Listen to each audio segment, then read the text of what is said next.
Amen. Seigneur, merci pour ta grâce. Le thème que nous développons, c'est les 5 dimensions ou les 5 piliers de l'intimité avec Christ. Parce que pour ma part, avant d'être intime avec une personne ou une entité, il faut certaines facultés qui sont rien d'autre que, on peut les assimiler aux 5 sens, tels que le toucher, la vue, le goûter. Amen. C'est pareil pour rentrer dans toute relation, dans toute intimité. Les 5 sens nous aident à mieux nous conduire, à mieux percevoir et à mieux garder notre intimité. Je me base sur le livre de 1 Jean au chapitre 1. 1 Jean 1, c'est l'apôtre Jean qui parle. La fois dernière, j'ai traité le premier point, entendre. Je vais m'appuyer par un exemple biblique et par la suite continuer avec le point 2 qui est voir. Et l'apôtre Jean dit, c'est l'apôtre Jean qui parle ici, il dit ce qui était, le verset premier, ce qui était dès le commencement, ce que nous avons entendu, ce que nous avons vu de nos yeux, ce que nous avons contemplé et que nos mains ont touché concernant la parole de vie. Car la vie a été manifestée et nous l'avons vue. Et nous lui rendons témoignage. Et nous vous annonçons la vie éternelle qui était auprès du Père et qui nous a été manifestée. Ce que nous avons vu et entendu, nous vous l'annonçons à vous aussi, afin que vous aussi vous soyez en communion avec nous. Or, notre communion est avec le Père et avec son Fils, Jésus-Christ. Et nous écrivons ces choses afin que notre joie soit parfaite. Voilà le témoignage de l'apôtre Jean dans 1 Jean chapitre 1 à partir du verset 1er. Il dit ce qui était dès le commencement, ce que nous avons entendu. Ce qui était dès le commencement, ce que nous avons entendu. Donc, le premier pas, le premier point ou le premier pilier de l'intimité, c'est d'entendre. Amen. Parce que si vous n'entendez pas, il vous sera difficile de croire. Si vous n'entendez pas, il vous sera difficile de faire confiance. C'est entendre le premier pas. Et c'est pour cela que l'apôtre Jean commence par dire dès le commencement ce que nous avons entendu. Et ici, il faut faire la différence entre le commencement de Genèse. Au commencement, Dieu créa les cieux et la terre. Ou dans Jean chapitre 1, la Bible dit au commencement était la parole. Non, le commencement dont parle Jean ici, c'est au moment où ils ont commencé à suivre Jésus-Christ et entendre sa parole. En fait, il dit dès le commencement, ce que nous avons entendu et ce que nous avons vu de nos yeux, ce que nous avons entendu. Vous voyez, ils ont entendu la parole que Jésus leur a annoncée, c'est cette parole-là qu'ils ont entendue. Et entendre, en fait, c'est être doté, c'est considérer ce qui a été dit. Quand une personne dit « je vous ai entendu », c'est-à-dire que cette personne, au-delà du son, en fait, a considéré ce que vous avez dit. Cette personne vous a écouté avec attention. Cette personne-là, en fait, a perçu le sens de ce qui a été dit et a bien prêté l'oreille. Il y a le son et après le son, il y a la perception, la compréhension, la considération. Vous pouvez écouter une personne sans toutefois considérer ce qu'elle dit. Vous pouvez écouter une personne sans toutefois valoriser ce qu'elle dit. Voyez-vous? Donc ici, l'apôtre Jean dit ce que nous avons entendu dès le commencement. Amen. Ce que nous avons entendu dès le commencement, c'est ce que nous vous annonçons. Que nous avons entendu dès le commencement. ce que nous vous annonçons. Ils ont entendu et ils ont considéré ce qu'ils ont entendu. Ils ont entendu et ils ont cru en ce qu'ils ont entendu.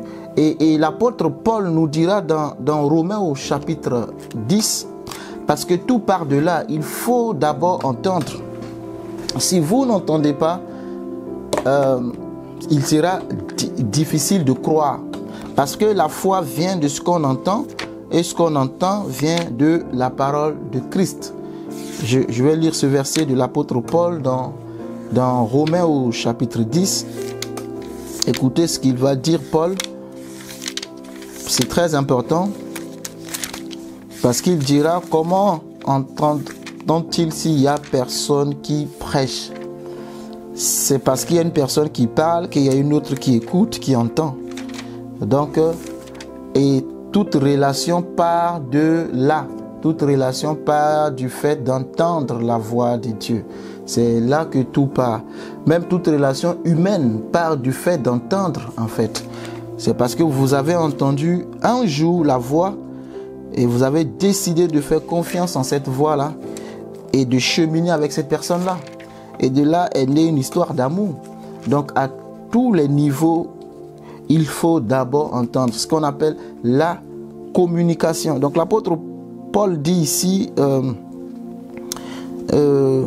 comment donc invoqueront, je lis à partir du verset 13, car quiconque invoquera le nom du Seigneur sera sauvé. Quiconque invoquera le nom du Seigneur sera sauvé. Comment donc invoqueront-ils celui en qui ils n'ont pas cru?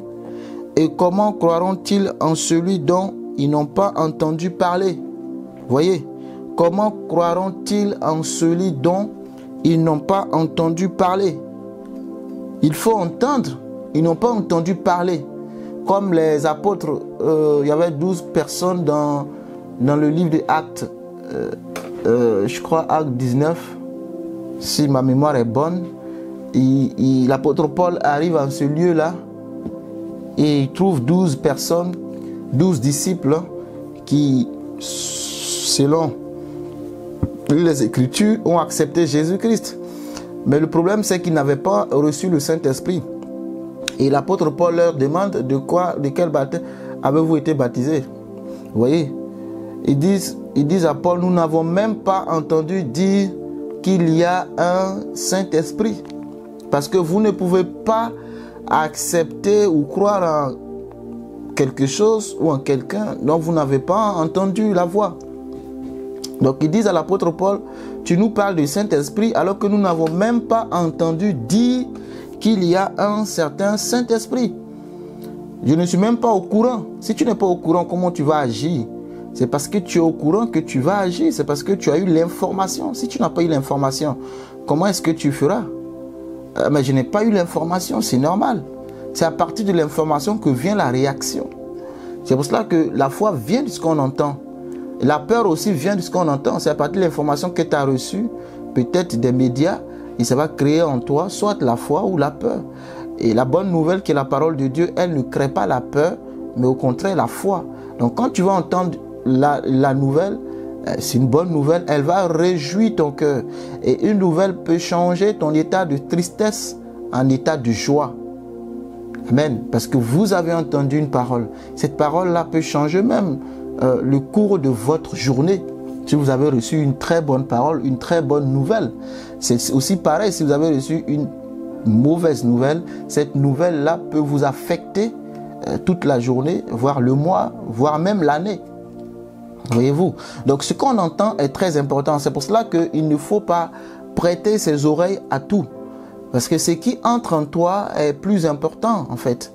Il ne faut pas prêter tes oreilles à toute bouche en fait. Pour ne pas détruire ce qui est en toi. Et c'est pour cela que la Bible dira de garder son cœur plus que toute autre chose, car de lui viennent les sources de la vie. Or le cœur c'est l'âme plus la conscience en fait. C'est ça le cœur. Donc il faut garder ta vie à ne pas écouter des choses qui vont te nuire. En fait, il y a des paroles qui arrivent dans vos vies et qui sont à même de vous déboussoler en fait, de vous désorienter. Si vous n'avez pas la bonne la bonne information. L'apôtre Paul dit, comment entendront-ils parler? Voyez-vous, comment donc invoqueront-ils celui en qui ils n'ont pas cru? Et comment croiront-ils en celui dont ils n'ont pas entendu parler? Comment ils vont croire? Si aujourd'hui on parle de Jésus, si on annonce Jésus, si à notre époque on annonce Jésus alors que l'histoire de Jésus c'est plus de 2020 ans, on est en 2023, donc c'est deux millénaires déjà. Si aujourd'hui, malgré vents et marées, malgré les vents contraires, malgré la persécution et tout ça, c'est parce qu'il y a des personnes qui continuent de véhiculer le message de Jésus. C'est parce qu'il y a des personnes qui continuent d'annoncer. Et il y en a d'autres qui entendent. Et ça crée la foi dans le cœur de certaines personnes, mais d'autres non.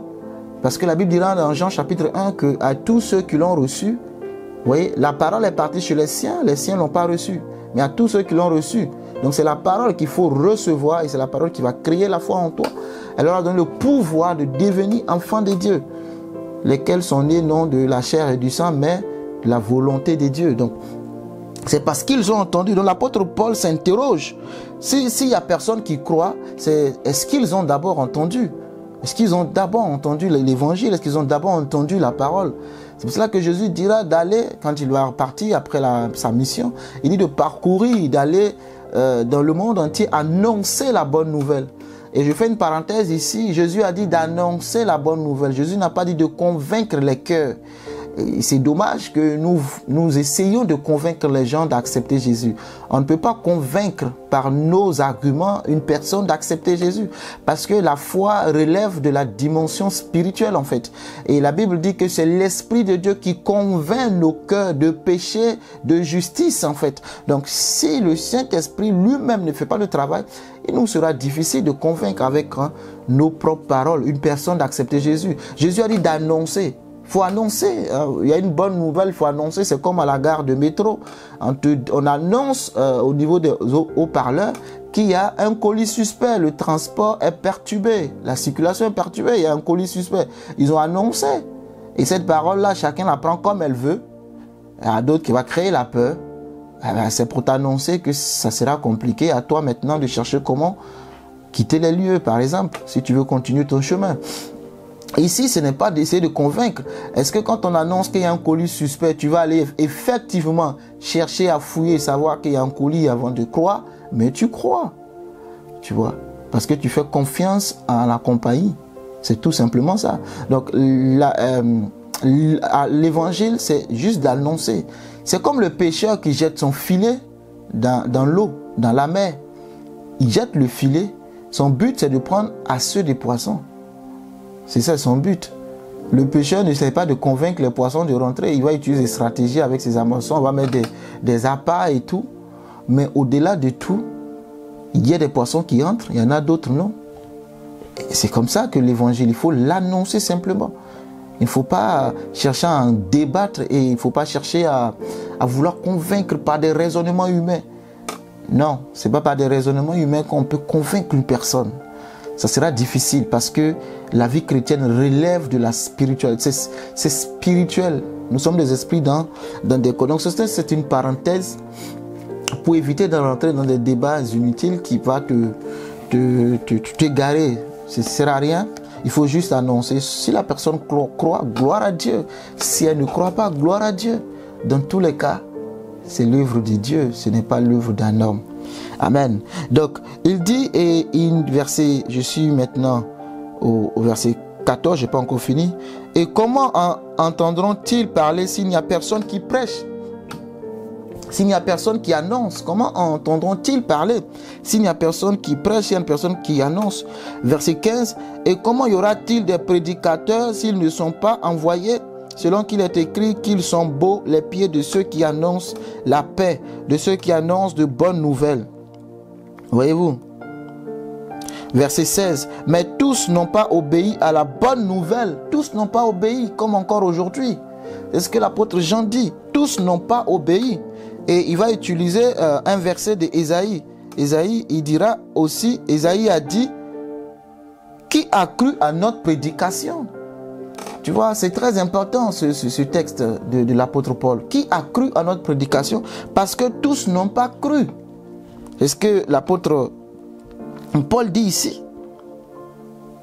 De ceux qui annoncent de bonnes nouvelles, verset 16. Mais tous n'ont pas obéi à la bonne nouvelle. Tous n'ont pas cru. Même au temps de Jésus, tout le monde n'a pas cru en Jésus. Tout le monde n'a pas mis sa foi en Jésus. Non. Donc, ce sera pareil encore aujourd'hui. Mais c'est juste d'annoncer. Mais le plus important, c'est d'annoncer. Le plus important, c'est de prêcher. Le plus important, c'est de relâcher la parole. Qu'une personne croit ou elle ne croit pas, ce n'est pas de ton ressort. Non. Toi, Jésus a juste dit, il faut annoncer. Donc, annonce. Pour qu'ils entendent, libère la parole. Et la parole va s'accomplir dans le cœur de certaines personnes. Point. Ce n'est pas par des raisonnements humains, par des philosophies que tu peux convaincre. Pas de démonstration. On ne peut pas démontrer la foi. La foi, c'est croire. Or, croire, c'est décider. Quand une personne croit, elle décide. C'est une décision. J'aime souvent le dire, c'est comme l'amour. L'amour, à un moment donné, ce n'est plus que les sentiments, mais c'est une décision. Au départ, ça peut être les sentiments, mais à un moment donné, il faut la décision pour que ça marche. Donc la foi aussi, c'est une décision. On ne peut pas te convaincre. Est-ce qu'on peut convaincre une personne d'aimer une autre personne? Bon, ça sera un amour d'intérêt peut-être, par des arguments, parce que les sentiments ne peuvent pas s'expliquer souvent. Amen. Donc la foi aussi, on ne peut pas expliquer la foi. Comment je vais t'expliquer la foi? Moi je crois. Je crois, je n'ai pas vu, mais je crois. Je crois parce que j'ai entendu. Et je crois parce que ce que j'ai entendu a créé la foi en moi. Donc le verset 17 de Romains 10 est important. C'est ce que nous entendons qui crée la foi. Donc si tu t'éloignes considérablement de la parole de Dieu, tu risques de ne pas entendre. Remarquez qu'il dit que la foi vient de ce qu'on entend vient de la parole de Christ. Donc même ça va au-delà du logos en fait. Là on descend au niveau du réma, c'est-à-dire la révélation. Le logos c'est juste la parole écrite, qui peut être la Bible que nous avons. Donc ce que nous entendons va émaner du logos, va se transformer en réma. Et c'est la révélation en fait qui nous produit la foi. Quand vous méditez un verset, vous entendez ce verset-là vous parler. Vous avez l'impression qu'il est là en train de vous communiquer. Et c'est ça qui va créer la foi en vous. En fait.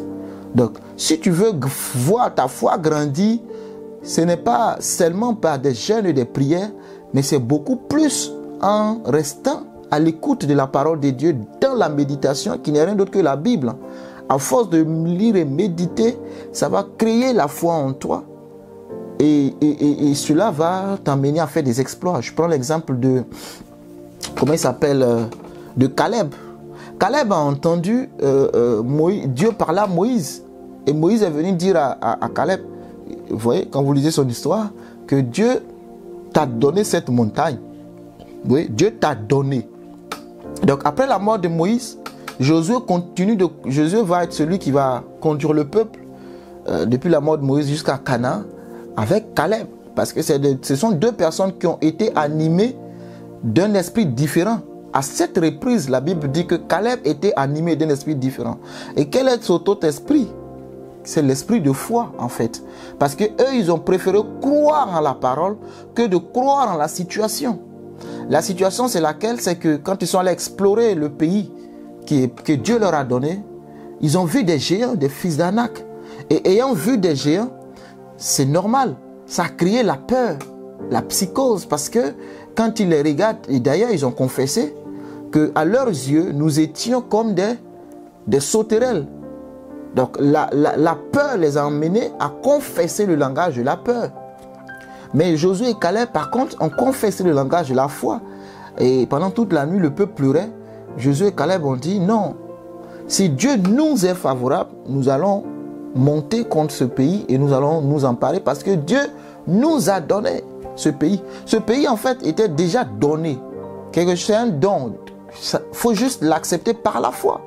Et quand ils arrivent dans la terre promise, pour terminer avec l'histoire de Caleb, Caleb va trouver Josué, parce que finalement ils vont gagner plusieurs guerres, ils vont arriver là. Et Caleb va dire à Josué, écoute Josué, du temps de Moïse de son vivant, Dieu m'avait donné 7 montagnes. Donne-moi 7 montagnes. C'est ma montagne. Sauf que sur cette montagne, il y avait des géants, il y avait des fils d'Anak, il y avait l'adversité. Il fallait combattre. Mais Caleb n'a pas reculé. C'est pour cela que quand tu es chrétien, même quand les autres reculent, toi, arme-toi de foi pour avancer. Caleb n'a pas dit, comment Dieu peut me donner une montagne sur laquelle il y a des géants. Dieu souvent, ce sont ses voies. Dieu lui donne une montagne sur laquelle il y a déjà l'adversité. Mais il dit, c'est ta montagne. Mais comment tu vas faire? C'est par la foi pour t'emparer de la montagne. Donc Caleb, lève-toi. Caleb dit à Moïse, écoute, à Josué, écoute, je crois qu'il avait 85 ans, si ma mémoire est bonne. Attendez, je vais regarder, ou 80. Il dit à Moïse que j'ai encore la vigueur de mes 40 ans. Que Dieu renouvelle tes forces malgré la lâche que tu as en ce moment. Que Dieu renouvelle tes forces. Amen. Que Dieu renouvelle tes forces. Parce que Caleb, il avait plus de 80. Je vérifie rapidement. Je crois qu'il avait 85 déjà ou 80. Mais il dit à Moïse, à Josué, que j'ai encore la vigueur de mes 40 ans. Donne-moi cette montagne, comme Dieu l'a dit à Moïse. En fait, donne-moi cette montagne. Et il s'élève pour aller combattre. Et il remporte. Amen. Je suis dans Josué. Josué 14, le verset... Josué 14, je vais lire à partir du verset 11. T'inquiète pas, je vais revenir dans mon texte de Romains. Mais c'est pour nous faire comprendre que c'est parce que Caleb a entendu une parole de la part de Dieu. Et ça crée la foi en lui.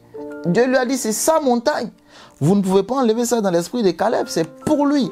Même quand Josué ne disait plus rien, Caleb s'est levé pour aller dire à Josué, c'est ma montagne. Il faut vous lever dans la prière pour revendiquer ce qui vous revient de droit, ce que Dieu vous a promis. Vous savez, Dieu peut vous faire des promesses, mais c'est à vous de vous lever, c'est à nous, pardon, je dis ça comme ça, nous, c'est à nous de nous lever dans la prière pour aller posséder ce que Dieu nous a promis. Est-ce que Josué est resté couché? Caleb est resté couché disant que Dieu m'a fait la promesse de la montagne. Bah écoute, je vais rester couché et la montagne va arriver. Non, il s'est levé par la foi et il a dit, donne-moi cette montagne. Dans Josué 14, le verset 11. Il dit verset 10, maintenant voici l'Éternel m'a fait vivre comme il me l'a dit. Il y a 45 ans que l'Éternel parlait ainsi à Moïse lorsqu'Israël marchait dans le désert. Et maintenant, voici, je suis âgé aujourd'hui de 85 ans. Voilà, c'est 85 ans. Quand j'avais 40 ans, oui, puisqu'il dit, il y a 45 ans. Donc, quand Dieu parlait à Moïse pour Caleb, pour lui dire, cette partie-là de la terre, c'est son héritage, Caleb avait 40 ans. Donc, 45 ans après, waouh, c'est beaucoup, hein? Wow, Dieu vous fait une promesse et c'est 45 ans après.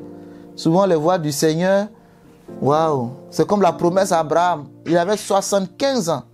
Mais Abraham va rentrer dans sa promesse dans la centaine. Mais c'est presque 25 ans. Probablement pas presque, c'est 25 ans plein. Vous voyez? Donc il dit que c'est quand j'avais 40 ans. Il y a 45 ans, je vais te relire ça. Seigneur, merci pour ta parole. Il dit maintenant, voici l'Éternel m'a fait vivre, Josué 14, verset 10, comme il me l'a dit, il y a 45 ans que l'Éternel parlait ainsi à Moïse. Donc, il a entendu.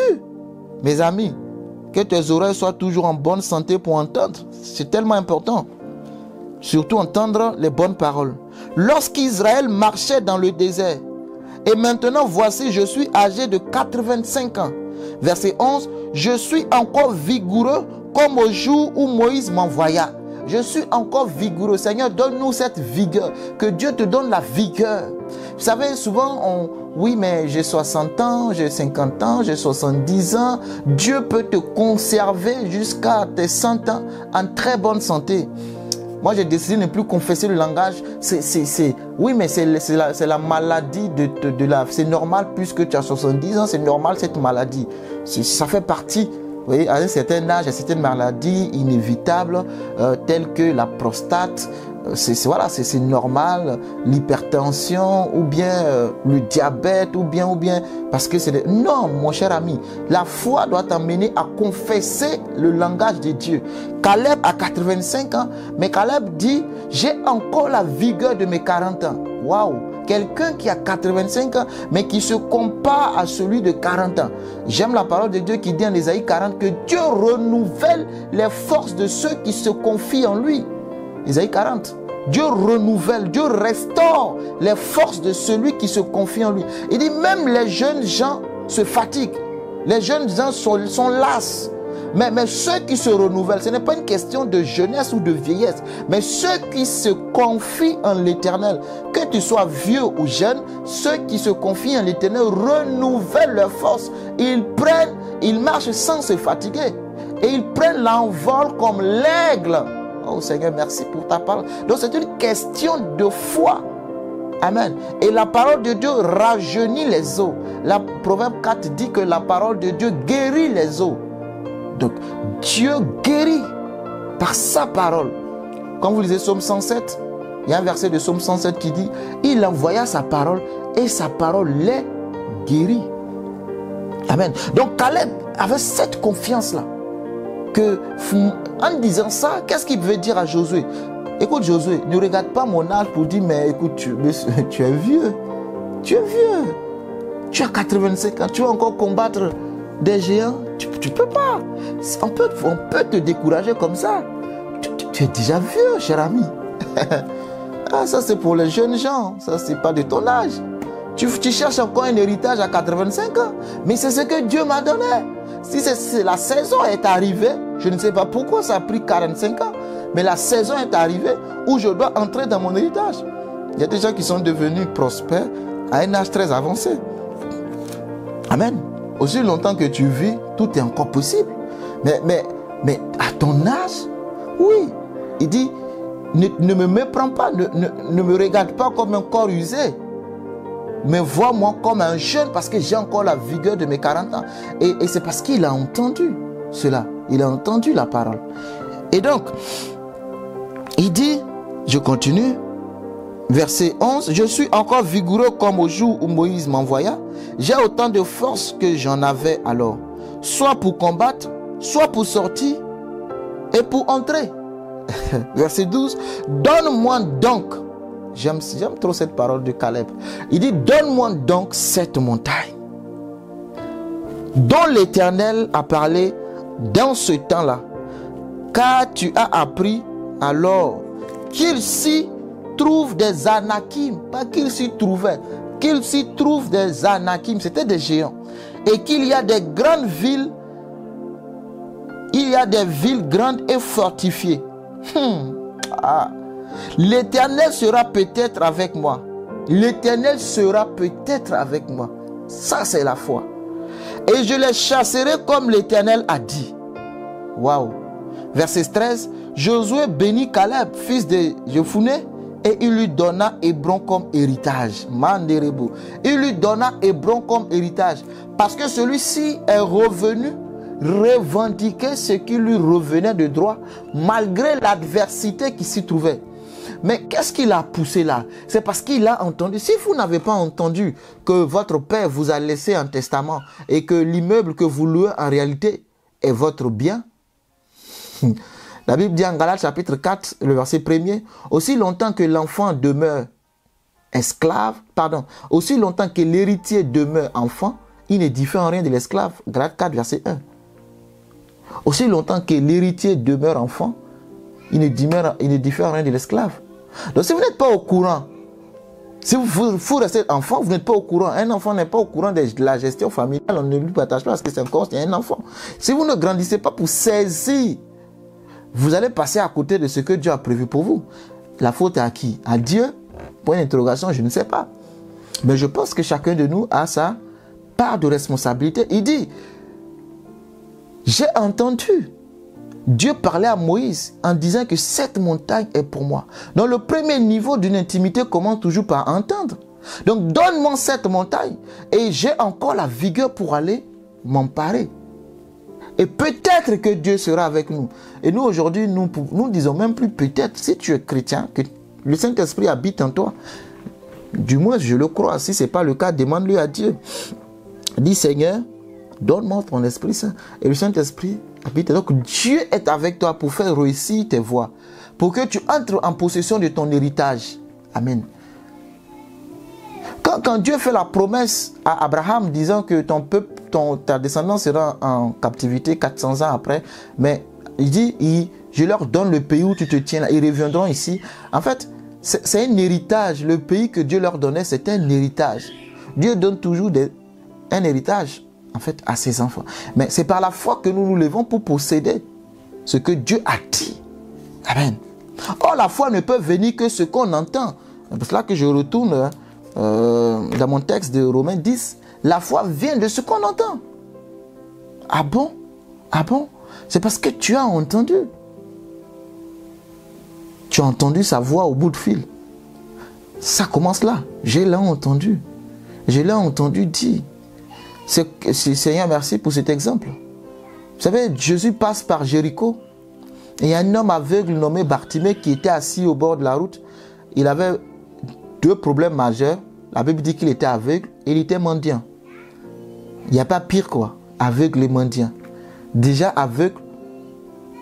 Mendiant, bon, tu vois, tu sais où aller mendier.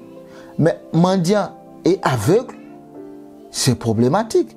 Il faut quelqu'un qui te conduise pour t'amener là où tu peux trouver de quoi manger.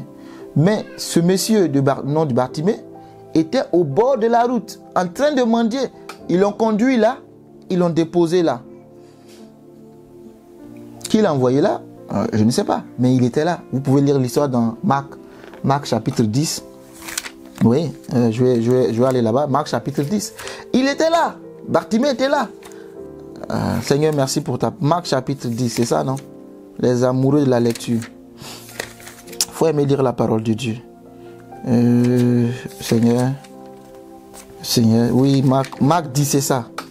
Hein? Verset 46. La Bible dit, ils arrivaient à Jéricho. Et lorsque Jésus en sortit avec ses disciples, et une assez grande foule, le fils de Timée, Bartimée, mendiant, aveugle. Ce sont les deux problèmes majeurs de sa vie. Ah, mais j'aime cette histoire parce que Dieu va résoudre ce problème. Était assis au bord du chemin. Il était assis là. Un mendiant ne peut pas aller, un mendiant peut aller où il veut. Mais un aveugle ne peut pas aller où il veut. Il faut un conducteur. Donc, je suppose qu'ils l'ont conduit. Et celui qui l'a conduit a dit, bon, écoute, assieds-toi là un peu. Hein, je suis fatigué. Toi, assieds-toi là. J'arrive. Je ne sais pas. Ou peut-être qu'ils l'ont abandonné là. Hein, chaque jour, on le dépose là pour mendier. La Bible ne parle pas, mais c'est moi qui le dis comme ça. Mais, verset 47, il entendit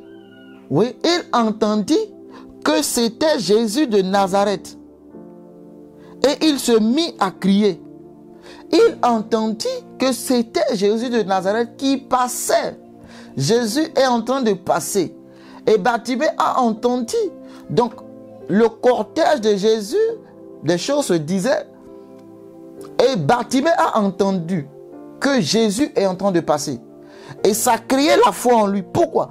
Parce que moi, je reste convaincu qu'au préalable, Bartimée entendait des témoignages. Oui.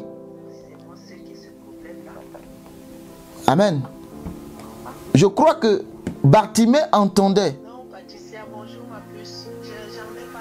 En fait, je suis en train de parler des 5 piliers de l'intimité.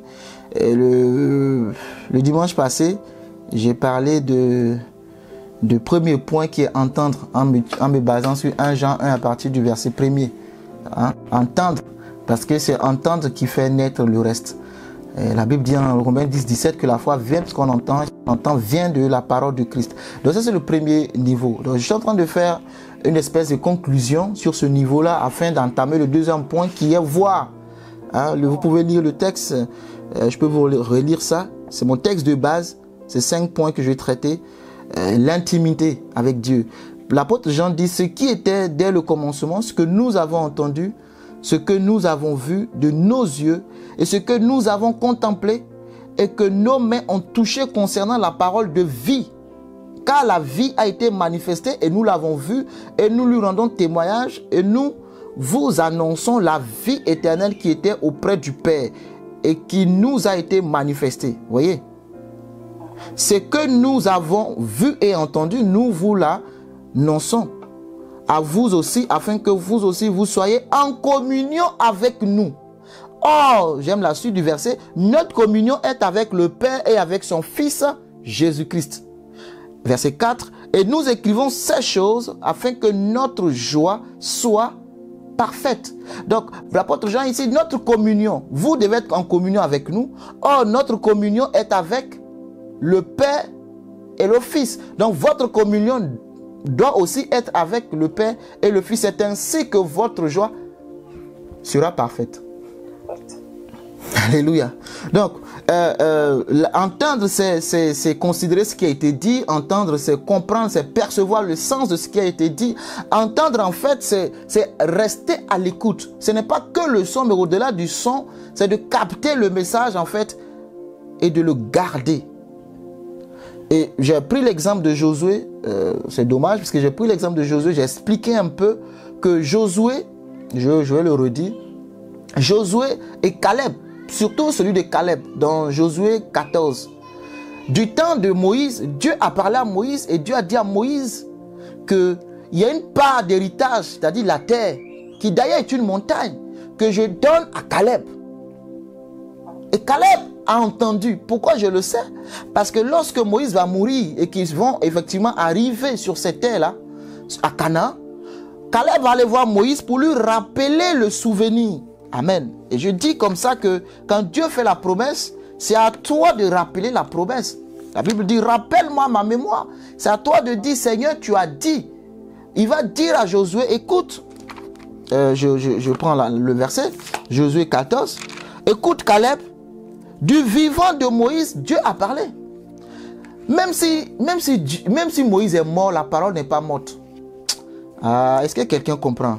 Quand vous marchez avec Dieu là, même si celui qui a relâché la parole de Dieu n'est plus, la parole de Dieu, elle attend sa saison pour s'exécuter si vous gardez la foi. Le même Josué a relâché une parole de malédiction. Celui qui va rebâtir les murailles de Jéricho. Quand il posera les fondations, c'est au prix de son premier fils. Quand il va élever les murs, c'est au prix de son second fils. C'est-à-dire qu'ils vont mourir. Il y a un homme nommé Hiel qui s'est levé sans savoir qu'il y avait une telle parole libérée dans l'atmosphère. Il a commencé à rebâtir. Mais effectivement, le malheur a frappé à sa maison. Quand vous méditez là-bas, c'est 4000 ans après. Josué est mort il y a longtemps. La parole ne meurt pas, hein, mes amis. La parole, c'est une autre parole qui l'annule. La parole, c'est comme une alliance. L'alliance est annulée par une autre alliance. Tant qu'il n'y a pas une nouvelle alliance, l'alliance ancienne est en vigueur. Amen. Amen. Donc Josué arrive, et il vient trouver Josué, Caleb. Il dit au verset 10, je relis, excusez-moi, on ne m'entendait pas, donc bon, je suis obligé de reprendre un peu cette partie. Maintenant, voici, l'Éternel m'a fait vivre comme il a dit. Et il y a 45 ans que l'Éternel parlait ainsi à Moïse lorsqu'Israël marchait dans le désert. Et maintenant, voici, je suis âgé aujourd'hui de 85 ans. Je suis encore vigoureux comme au jour où Moïse m'envoya. J'ai autant de force que j'en ai quand j'en avais alors, soit pour combattre, soit pour sortir et pour entrer. Donne-moi donc cette montagne dont l'Éternel a parlé dans ce temps-là, car tu as appris alors qu'il s'y trouve des Anakim et qu'il y a des villes grandes et fortifiées. L'Éternel sera peut-être avec moi et je les chasserai comme l'Éternel a dit. Amen. Donc Caleb vient trouver Josué et rappelle à Josué, Josué, écoute, ne me vois pas parce que j'ai 85 ans, donc je suis incapable de posséder. Il lui dit d'abord, j'ai encore la vigueur comme si j'avais 40 ans. Ça fait 45 ans. Et ça fait beaucoup. Dieu fait une promesse à ce monsieur-là. Et c'est 45 ans après qu'il va se lever pour entrer dans sa promesse. Mais ne me regarde pas comme un corps usé. Parce que Dieu renouvelle les forces de ceux qui se confient en lui. Isaïe 40. Donc Dieu a renouvelé mes forces. Et aujourd'hui, j'ai la vigueur de 40 ans. Comme quand Moïse nous envoyait. Il faisait partie des 12 espions. J'ai encore la force pour entrer et pour sortir. J'ai encore la force pour combattre. Amen. Et en Christ Jésus, l'âge, ce n'est pas ce qui est important. Mais c'est ta foi qui est importante. C'est ce que tu crois qui est important. Parce que Dieu a été capable de rajeunir Josué en renouvelant ses forces. Donc la Bible est vraie quand elle dit que ceux qui se confient en l'Éternel renouvellent leurs forces. Josué était renouvelé. Mais qu'est-ce qui a amené Josué dans cette dimension? C'est parce qu'il a entendu. Si Josué ne savait pas qu'il y avait une parole de bénédiction rattachée à sa vie, j'ai dit Josué, Caleb. Si Caleb ne savait pas qu'il y avait une parole de bénédiction rattachée à sa vie, il mourrait sans posséder sa montagne. Donc le premier niveau de l'intimité, c'est d'entendre la voix, c'est d'écouter. Et Caleb n'a pas seulement entendu, mais il a aussi gravé cela dans son cœur. Parce que 45 ans après, il peut rappeler la mémoire de cette parole. Ce n'est pas une question. Enfin, souvent aujourd'hui, on nous relâche la parole de Dieu. On peut même te donner une prophétie venant de Dieu. Mais à peine tu l'as écouté 1 mois, 2 mois, et tu te dis que bon, Dieu n'a pas fait, Dieu m'a oublié, ou bien le prophète a menti, ou le prophète n'a pas prophétisé. Mon ami, vous ne savez pas, le prophète, ce n'est pas celui qui... C'est pas lui qui réalise la prophétie. Le prophète, en fait, c'est un messager de Dieu. Il n'est que... C'est un porte-parole de Dieu. Quand le conseil du gouvernement se tient, le conseil des ministres se tient, que les décisions sont prises, le porte-parole vient faire quoi? Il vient donner l'essentiel de ce qui a été décidé. Mais ce n'est pas lui d'exécuter ce qui a été décidé. C'est ça le prophète. Dieu peut dire au prophète des choses pour toi. Mais ce n'est pas le prophète qui le fera. Mais c'est ta foi en Dieu, pas seulement au prophète. Non, ta foi en Dieu. Parce que c'est Dieu qui va accomplir. Et Dieu dit, ce que le prophète dit, si c'est vrai, cela arrivera. C'est ce qu'il dit en Deutéronome. Comment on saura que le prophète là vient de Dieu? Ce qu'il dit là, c'est par ça qu'on va vérifier. Amen. Donc, la durée, la saison, c'est Dieu seul qui sait. Prends mon peuple de l'Égypte, amène-le à Canaan. Oh, personne ne savait que ça allait durer 40 ans. Dans le désert. Personne ne savait. Quitte à partir de la maison de ton père, Genèse 12, en parlant à Abraham, va dans un lieu que je te montrerai. Abraham, je te donnerai un fils. Ta postérité sera grande. Père Abraham, ni lui ni sa femme ne savaient que ça allait prendre 25 ans. Personne ne sait. Vous voyez, donc la saison appartient à Dieu. Le temps appartient à Dieu. Il est le Dieu du temps et des circonstances. C'est lui qui connaît ça. Mais Josué garde ça en mémoire. Josué se dit, je ne vais pas mourir sans posséder ma montagne. Pardon, Caleb, j'aime tellement Josué, je dis tout le temps Josué. Et Caleb va aller dire ça à Josué. Écoute Josué, il y a une promesse qui est rattachée à ma vie. C'est que cette montagne m'appartient. Mais ne me méprends pas parce que je suis vieux, je suis encore vigoureux. Et ne me dis pas aussi qu'il y a des fils d'Anak parce que l'Éternel sera avec moi. Si l'Éternel est avec moi, ce qu'il dit, si l'Éternel est avec moi, je les chasserai comme l'Éternel a dit. Donc le plus important, c'est la présence de l'Éternel. J'aime David. David ne monte pas sans demander l'avis de l'Éternel. Est-ce que tu fais tes affaires? Est-ce que tout ce que tu fais dans ta vie, est-ce que tu avises l'Éternel? Est-ce que tu prends conseil auprès de Dieu? Est-ce que tu te mets à écouter sa voix d'abord? Est-ce que tu suis ses directives? Est-ce que tu attends que Dieu te parle avant de te mettre en route?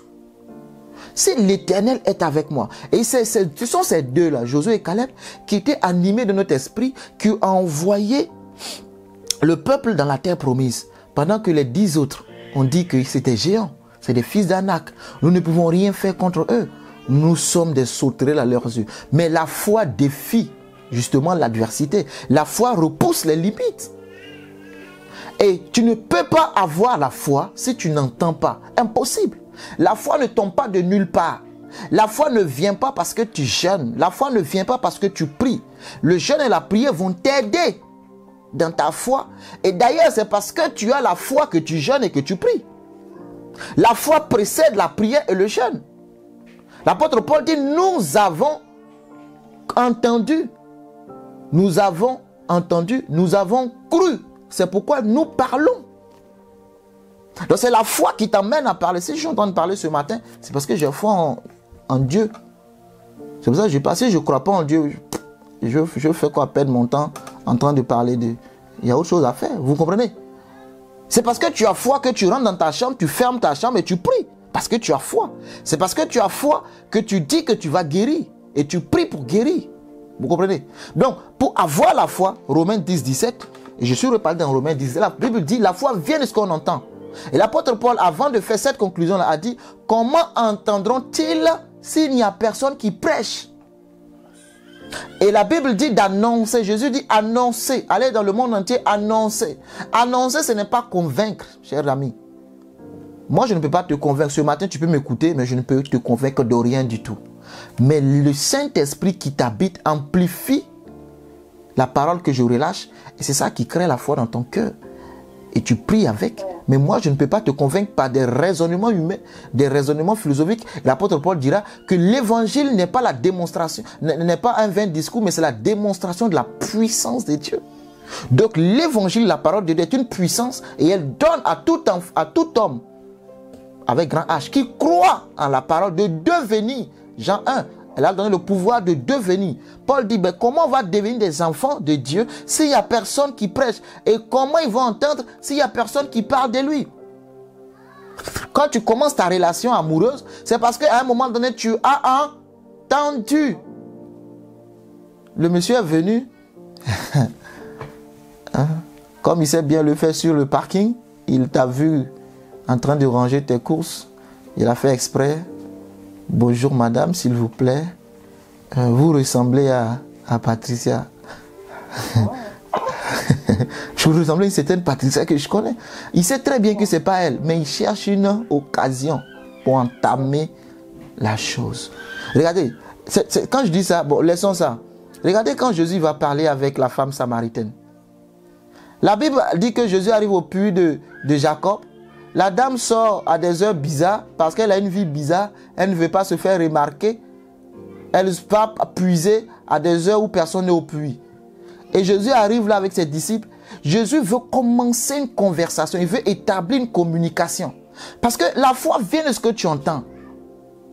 Jésus ne peut pas arriver là et dire, madame, va annoncer l'évangile. Non, il faut qu'il établisse d'abord une relation. Qu'il communique quelque chose en elle. Mais pour initier la conversation, il fait exprès d'envoyer ses disciples aller chercher à manger.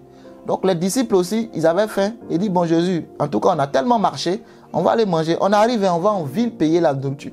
Paf, ils sont partis. Et Jésus reste seul. C'est là que ça commence, le seul à seul. Jésus reste seul avec cette femme-là. Et qu'est-ce que Jésus va dire à la dame? Donne-moi à boire. Mais quand vous lisez toute l'histoire de Jean 4, est-ce que Jésus a bu l'eau? Voilà. C'était un prétexte de Jésus. Jésus n'a pas bu l'eau de la femme. D'ailleurs, à un moment donné, il dit, si tu savais le don de Dieu, et celui qui te demande à boire, tu aurais toi-même dit, donne-moi à boire, et je te donnerai. Et l'eau que je donne, c'est l'eau de vie. Tu boiras et tu boiras. La dame dit, ah bon? Tu n'as même pas de récipient pour puiser. Et Jésus a parlé avec elle. C'est rentré dans l'histoire d'adoration. Nouveau Père, on dit c'est sur la montagne. Nous, on dit c'est à Jérusalem. Parce qu'il y avait une discorde entre les Samaritains et les Juifs. C'est les Juifs aussi, hein, parce qu'il y a une séparation à un moment donné, si vous lisez l'histoire. Amen. Je ne vais pas rentrer dans ces détails-là. Mais nous, c'est sûr, Jésus a réglé le problème. L'heure vient et elle est déjà venue. Votre histoire d'aller adorer sur les montagnes ou d'adorer... Non, le Père s'adore en esprit et en vérité. La parole est rentrée dans la femme. Regardez, une femme qui sort à des heures bizarres, elle sort vers midi. On ne va pas au puits.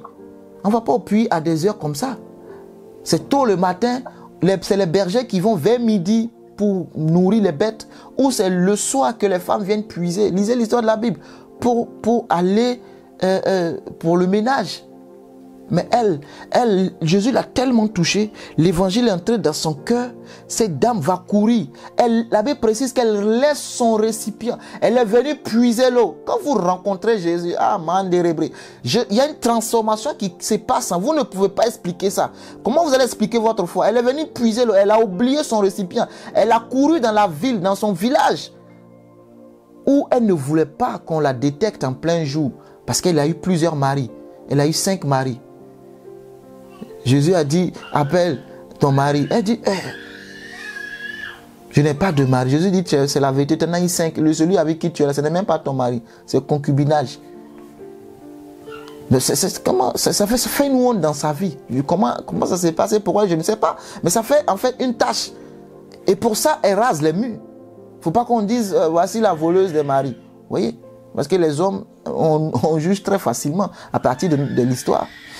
Mais ça a transformé la femme. Et la femme a été une évangéliste. Grâce à cette femme, Jésus a demeuré là-bas, je crois, pendant 2 jours. Et Jésus a réconcilié les 2 camps par sa parole. Pourquoi? Parce qu'il s'est servi d'une dame du village, d'une dame qui connaît les lieux. Après, Philippe est allé. Mais à un moment donné, Jésus voulait aller en Samarie. Et ils l'ont empêché. Jésus a compris qu'il a résolu. Tout ça pour te dire que c'est parce que la femme a entendu. Amen. Tout ça pour te dire que c'est parce que Bartimée aussi, c'est son histoire que je suis, et je vais m'arrêter sur cette histoire-là. C'est parce que Bartimée aussi a entendu. Fils de David, aie pitié de moi. Marc chapitre 10. Amen. Ce que nous avons entendu. Donc, ce que tu as entendu, c'est ce qui va te conduire. C'est qu'on s'est dit dès le départ. Dans la relation, qu'est-ce qu'on s'est dit au départ? On s'est dit à la mairie que c'est pour le meilleur et pour le pire. C'est ce qu'on s'est dit, n'est-ce pas? Mais pourquoi quand le pire arrive, tu commences à plier tes affaires? Pourquoi? Pourquoi quand j'ai perdu le travail, qu'on n'arrive plus à manger convenablement, tu commences à... Pourquoi? Ah, que Dieu nous aide. Hein? Hein? Comme la femme de Job. Elle regarde son mari en train de se gratter parce que l'ulcère malin l'avait pris tout son corps, de la tête aux pieds. Elle regarde son mari et dit, aïe, aïe, aïe. C'est ça suivre Dieu? À quoi bon rester ferme dans ton intégrité? Si c'est pour vivre comme un... Je ne sais pas moi. Mais maudit Dieu, meurt. Mais Job va répondre à son épouse en disant, femme insensée. L'abondance qu'on avait venait de Dieu. Pourquoi tu ne veux pas qu'on accepte aussi ce qui nous arrive? Amen. Amen. Pourquoi? Amen. C'est ce qu'on s'est dit au départ là. Pourquoi maintenant tu veux me quitter? Moi c'est mon interprétation. Hein. Quand elle dit maudit Dieu meurt, elle attend le prochain riche de la ville. Hein. Parce que si vous êtes marié selon la Bible, vous ne pouvez pas divorcer. Sauf en flagrant délit d'adultère. C'est ce que Jésus a dit. Mais est-ce que Job a triché? Est-ce que Job a fait l'adultère pour qu'elle divorce? Elle ne peut pas divorcer, c'est jusqu'à la mort. Donc elle se dit, si le gars maudit Dieu qu'il meurt, moi je suis libre. On m'a dit, il y a un nouveau riche qui est arrivé là. Je couris là-bas. Mais c'est pas comme ça. C'est qu'on s'est dit important. Même dans le malheur, on reste attaché et fidèle. Amen. Donc, dans le livre de Marc chapitre 10, l'évangile, il entendit que c'était Jésus, verset 47, de Nazareth. Et il se mit à crier, fils de David, Jésus, aie pitié de moi. Verset 48, plusieurs le reprenaient pour le faire taire, mais il criait beaucoup plus fort, fils de David, aie pitié de moi. Pourquoi Bartimée insiste? Pourquoi Bartimée insiste? Même quand on le reprend, dit Bartimée, faut te taire. Que les hommes, que Dieu nous aide. Bartimée crie plus fort. Parce que Bartimée a entendu que c'est Jésus qui passe. Et je t'entends de dire que le fait de crier et de ne même pas se taire quand on le reprend, c'est parce qu'il a déjà entendu des témoignages. Moi, je reste convaincu que Bartimée Écoutez, il était aveugle, il était mendiant, mais il n'était pas sourd. Donc chaque fois, il entendait un témoignage. Ah, Jésus a ressuscité Lazare. Ça crée la foi en lui. Ah, Jésus a guéri, non, a ressuscité la fille de Jairus. Ça crée la foi en lui. Ah, Jésus a ressuscité le fils qu'on partait enterrer là. Tu vois, ça fait déjà 3 résurrections. Ça tombe dans ses oreilles. Ah, Jésus a guéri la belle-mère de Pierre. Mais attends, ce Jésus il a fait des choses extraordinaires. Ah, Jésus a guéri l'aveugle. Il y avait un aveugle, Jésus a mis la boue dans ses yeux. Il a dit, va te laver à l'eau de Siloé. Il est venu. Il dit, comment tu vois? Il dit, bon, je vois un peu de ça. Bon, ils sont renversés. Ah, c'est pas en clair. Il a encore fait, il est revenu, il dit, ah, c'est bon. Niet. Jésus a redressé une femme courbée depuis 18 ans. Donc, toi, Bartimée entend tout ça. Attends. Ça devient intéressant. Jésus a guéri un paralytique depuis 38 ans. Vous savez, tout ce que vous entendez là, c'est ça qui crée la foi. Tu dis, mais attends, ce Jésus fait des choses extraordinaires. Même ceux qui consultent les féticheurs là, les marabouts, ceux qui clochent là, un pied dans Jésus, un pied dans fétiche. Il faut sortir de là, sur Jésus. Vous savez, et même, ils entendent les témoignages du marabout. Ah, tel marabout, il est puissant. Je suis allé le voir pour basser mon mari. Depuis lors, mon mari ne sort plus. Hein? Ah bon? Donne-moi son numéro. Moi aussi, je vais aller le voir pour mon mari. Qu'est-ce qui crée ça? C'est ce que vous avez entendu. Amen. Mais féticheur, marabout, tout ça là, laisse tomber. Viens à Jésus. Accepte Dieu, c'est le plus important. Bartimée a entendu tous ces témoignages. Il y a quel autre témoignage? La Bible dit que Jésus a fait tellement de témoignages qu'on ne peut pas tout citer. Hein? Jésus a fait tellement de témoignages. Bartimée se dit, je sais qu'un jour, je ne sais pas quand, mais s'il s'amuse à passer par là, ce jour-là, je vais avoir mon miracle. Parce que j'aurai... Et il avait cette conviction-là, cette foi. Donc quand les hommes lui disent, tais-toi, ça n'existe. Vous savez, ton problème jusqu'ici, ce n'est pas encore sérieux. C'est pour cela que c'est ton problème. On va te dire tais-toi et tu obéis. La société dit tais-toi. La société dit que je dérange par mes prières. Que je suis trop Jésus. Comme il y a un qui m'a dit une fois, n'exagérez pas dans votre foi. Je vais exagérer, mon ami. Quoi? Faut pas que j'exagère dans ma foi. On va te museler. On va t'empêcher de parler. Alors que ta vie en dépend. Bartimée dit, les gars, moi je vais crier encore. Et il crie plus fort, fils de David. Finalement, Jésus s'arrête, dit, appelez-le. Qu'est-ce qu'ils disent? Lève-toi, le maître t'appelle. Ah, lève-toi. Mais c'est parce qu'il a entendu que c'est Jésus qui passe. Si Bartimée était sourd, là, ça allait chauffer sur lui. Parce que personne n'allait lui dire que c'est Jésus qui passe.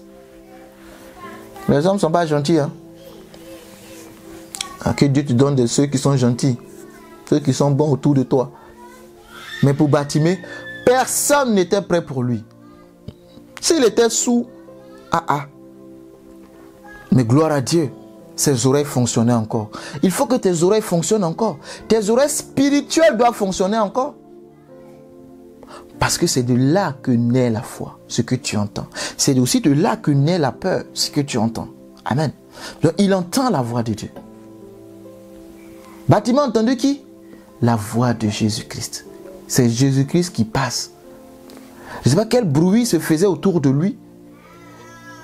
Peut-être qu'on disait Jésus de Nazareth, lui qui a guéri, il ne sait pas. En tout cas, il y a eu un vent, il y a eu un écho, il y a eu quelque chose.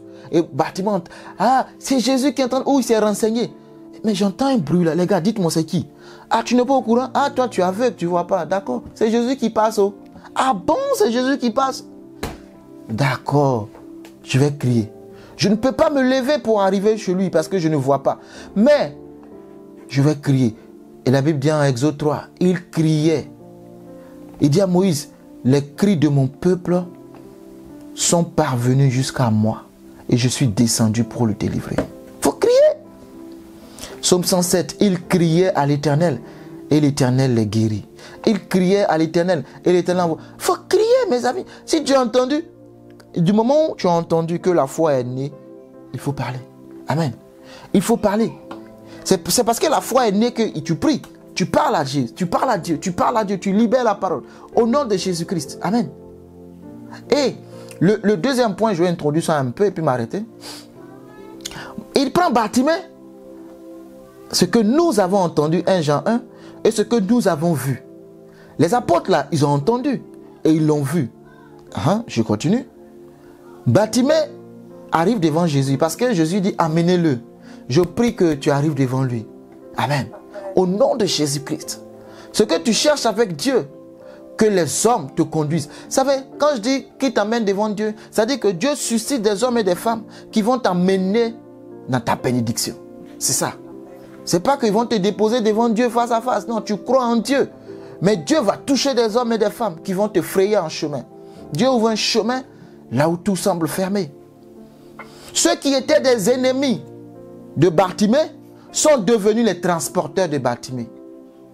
Ceux qui ont dit à Bartimée, tais-toi, c'est les mêmes qui l'ont soulevé pour aller vers Jésus. Parce que lui, il n'a pas cessé de crier. Alléluia. Et donc, arrivé devant Jésus, que veux-tu que je fasse pour toi? Verset 49, Jésus s'arrêta et dit, appelez-le. Il appelait l'aveugle en lui disant, prends courage. Lève-toi, il t'appelle. Prends courage. Ils t'ont dit non. Il vient te dire oui. Prends courage. Les hommes. Tu veux comprendre les hommes? Tu veux les comprendre? On dit Jésus passe. Ce n'est pas vous qui produisez le miracle. Jésus passe. Amenez le gars, Jésus va être guéri. Est-ce que c'est gratuit en plus? Ce n'est pas une histoire, on va cotiser pour te guérir. C'est gratuit. Mais toi, tu ne veux pas conduire. Il faut conduire celui qui est à côté de toi à Jésus. Regarde, Jésus guérit, mon frère. Je suis guéri. Lève-toi, va. Jésus est en train de passer. Ils ne sont même pas capables de faire ça pour lui. On dit, tais-toi. Aïe. Que personne ne te muselle. Que personne ne t'empêche de prendre des ailes. Que personne ne t'empêche de pousser des ailes. Ça, c'est de l'audace. Amen. Ça, c'est de l'audace. La foi, c'est l'audace. Tais-toi. Il le soulève et dépose devant Jésus. Verset 50. L'aveugle jeta son manteau et se levant d'un bond, vint vers Jésus. L'aveugle, hein? Verset 51. Jésus prenant la parole lui dit, que veux-tu que je te fasse? Rabouni, lui répondit l'aveugle, que je recouvre la vue. Et Jésus lui dit, va, ta foi t'a sauvé. Aussitôt, il recouvra la vue et suivit Jésus dans le chemin. C'est le deuxième niveau de l'intimité, c'est voir. Quand Jésus guérit Bartimée, que veux-tu que je fasse pour toi? Que je recouvre la vue. Il faut être précis dans ta prière. Ça nous fatigue. Hein? On veut beaucoup de choses avec Dieu. Mais je médite et je veux que tu saches. Il faut demander à Dieu la chose qui va ouvrir les portes aux autres portes fermées. Bartimée était mendiant. Bartimée était aveugle. Mais Bartimée était focus sur la guérison de ses yeux. Il pouvait demander de l'argent parce qu'un mendiant demande l'argent. Alléluia. Bartimée peut demander de l'argent. Un mendiant demande l'argent. Regardez. Jean et ses Pierre sont allés guérir le monsieur devant le temple. À l'heure de la prière, il partait. Le monsieur était assis là. Et lui, il n'a pas demandé à Jean et à Pierre la guérison. Le paralytique n'a pas demandé la guérison. C'est pour cela que chacun demande ce qui est important pour lui. Alléluia. Amen. Chacun demande ce qui est important pour lui. Jean Et Jean et Pierre passent. C'est les apôtres. Ils font des miracles. Toi, tu es paralytique. Mais quand il regarde les apôtres là, lui il demande l'argent. C'est pire, c'est pas un problème.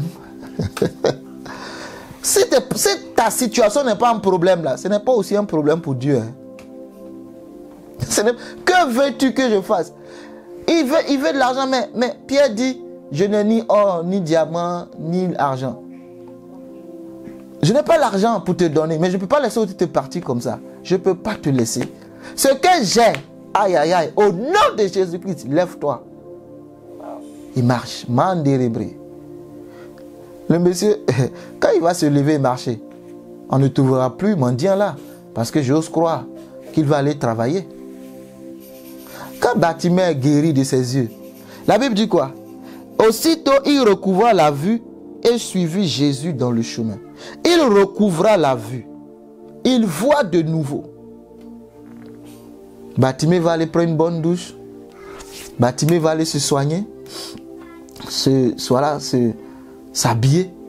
Bartimée va commencer à aller déposer des CV. Mais ici, Bartimée suit Jésus dans le chemin. Vous ne pouvez pas être... Vous ne pouvez pas rencontrer Jésus sans le suivre, finir par le suivre. C'est que vous n'avez pas rencontré Jésus.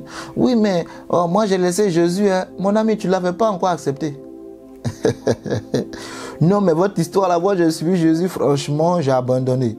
Tu peux avoir refroidi. Tu peux avoir perdu courage, mais tu n'abandonnes pas. Pour dire non, Jésus et moi c'est fini là, non.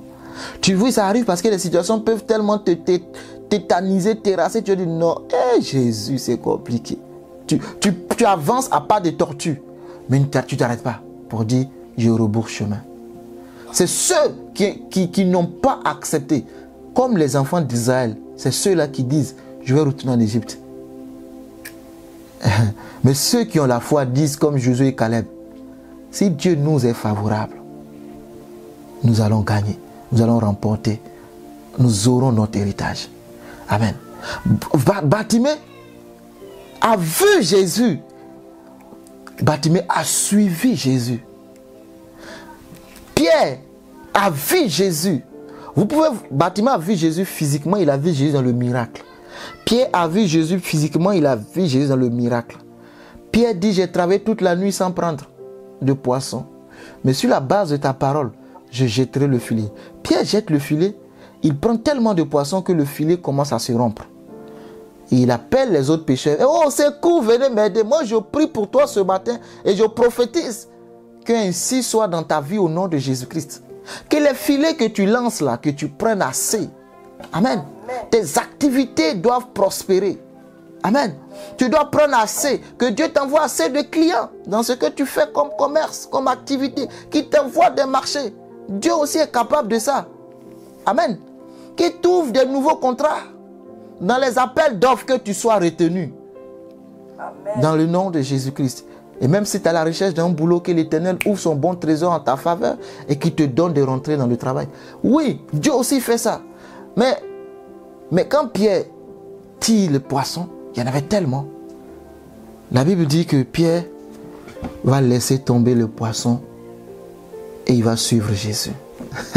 C'est le miracle de Jésus, c'est ça le miracle, c'est de nous emmener, non pas à nous focaliser sur ce qu'il a fait, mais de nous focaliser sur lui-même le faisait.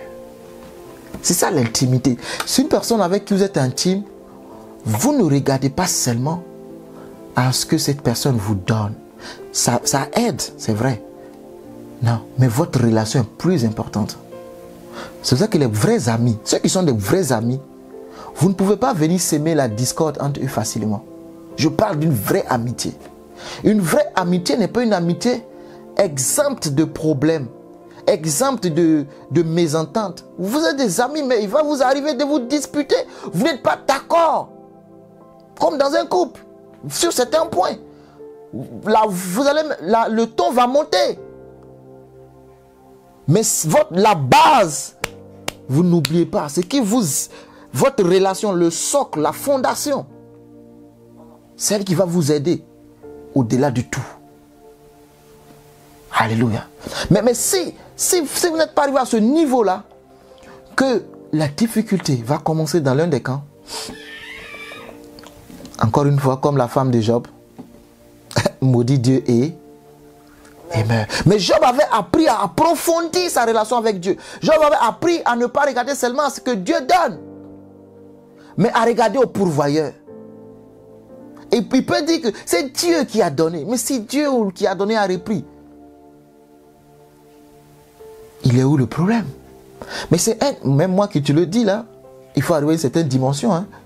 Mais c'est un homme qui sait en qui il a cru.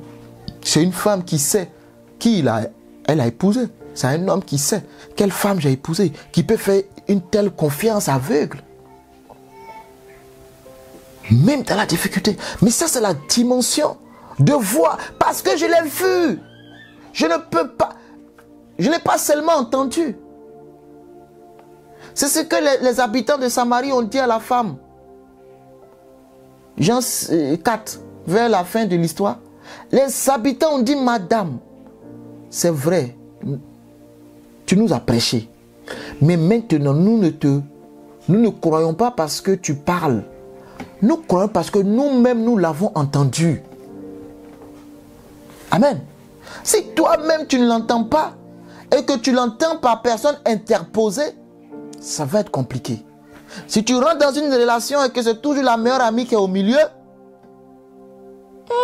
mon ami, fais attention. Hein. Toi, c'est elle qui a envoyé. Mais à un moment donné, il faut prendre les choses en main. Si une personne, tu es toujours au milieu, tu ne peux pas être responsable de ta relation. Il faut toujours qu'il y ait une personne au milieu. C'est ma meilleure amie. C'est ma meilleure amie. Un jour, tu vas aller au mariage de ta meilleure amie avec ton mari. Fais attention. Amen. Il faut que tu aies la relation directe avec lui. Madame, tu nous as prêché, madame, c'est vrai. Mais nous ne croyons plus parce que tu as seulement prêché. Mais nous-mêmes, nous l'entendons. Il faut arriver à cette dimension où toi-même, tu l'entends. Ce n'est pas seulement le pasteur qui a dit. Mais tu peux t'appuyer sur quelque chose. Entendre ici, c'est percevoir. Vous savez, dans le langage spirituel, quand on dit entendre, ce n'est pas seulement entendre le son. Mais c'est aussi, ça va dans la dimension de voir. Regardez ce qu'Habakkuk dit. Habakkuk chapitre 2. Habakkuk dit, Seigneur, aide-moi que je trouve rapidement. Habakkuk dit, je monte à la tour, pas pour... Seigneur, aide-moi. Pour entendre. Hein, c'est le dernier prophète, là. Il est où? Voilà, Habakkuk. Habakkuk 2. J'étais à mon poste, verset 1er, et je me tenais sur la tour. Je veillais pour voir ce que l'Éternel me dirait. Mais le bon français, on aurait mis pour entendre ce que l'Éternel me dirait. Pas pour voir. Mais il dit, pour voir ce que l'Éternel me dirait et ce que je répliquerai après ma plainte.